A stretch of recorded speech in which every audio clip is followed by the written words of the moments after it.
ചരിത്രപ്രസിദ്ധമായ ചങ്ങനാശ്ശേരി മാർക്കറ്റിൽ ആവേശത്തിന്റെ അലകൾ ഉയർത്തി മാവേലിക്കര നിയോജക മണ്ഡലത്തിലെ UDF സ്ഥാനാർത്ഥി കൊടിക്കുന്നിൽ സുരേഷിന്റെ road show. INTUC Changanassery market മേഖലാ കമ്മിറ്റിയുടെ നേതൃത്വത്തിൽ സംഘടിപ്പിച്ച road show Chandy Oommen MLA ഉദ്ഘാടനം ചെയ്തു. കൊടിതോരണങ്ങളാൽ അലങ്കൃതമായ തെരുവിലൂടെ വാദ്യമേളങ്ങളുടെ അകമ്പടിയോടെ സ്ഥാനാർത്ഥിയും ചാണ്ടി ഉമ്മനും നടന്നു നീങ്ങി. കൊടിയും വർണ്ണ ബലൂണുകളും ഏന്തിയ നൂറുകണക്കിന് പ്രവർത്തകർ നേതാക്കളെ അനുഗമിച്ചു.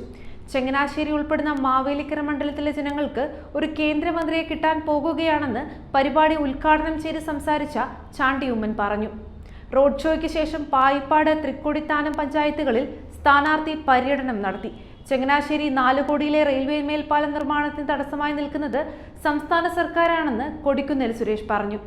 മേൽപ്പാലത്തിന്റെ ആവശ്യകത റെയിൽവേ മന്ത്രാലയത്തെ ബോധ്യപ്പെടുത്തി അനുമതി വാങ്ങിക്കുകയും ഇതിനുള്ള ഫണ്ട് അനുവദിപ്പിക്കുകയും ചെയ്യുന്നത് MP എന്ന നിലയിൽ തന്റെ കടമയാണ്.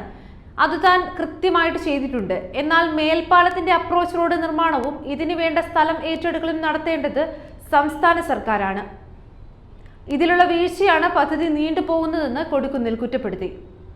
വേളാങ്കണ്ണി, തിരുപ്പതി, ഗുരുവായൂർ, പാലക്കാട് എന്നിവിടങ്ങളിലേക്ക് പുതിയ ട്രെയിനുകളും ഗരീബ് രഥ്, കൊച്ചുവേളി, നിസാമുദ്ദീൻ എക്സ്പ്രസ് ട്രെയിനുകൾക്ക് ചങ്ങനാശ്ശേരിയിൽ സ്റ്റോപ്പ് അനുവദിപ്പിക്കാനും നമുക്ക് കഴിഞ്ഞതായി സ്ഥാനാർത്ഥി ചൂണ്ടിക്കാട്ടി. പായിപ്പാട് നിന്ന് ആരംഭിച്ച പര്യടനത്തിന് 20ഓളം കേന്ദ്രങ്ങളിൽ സ്വീകരണം നൽകി.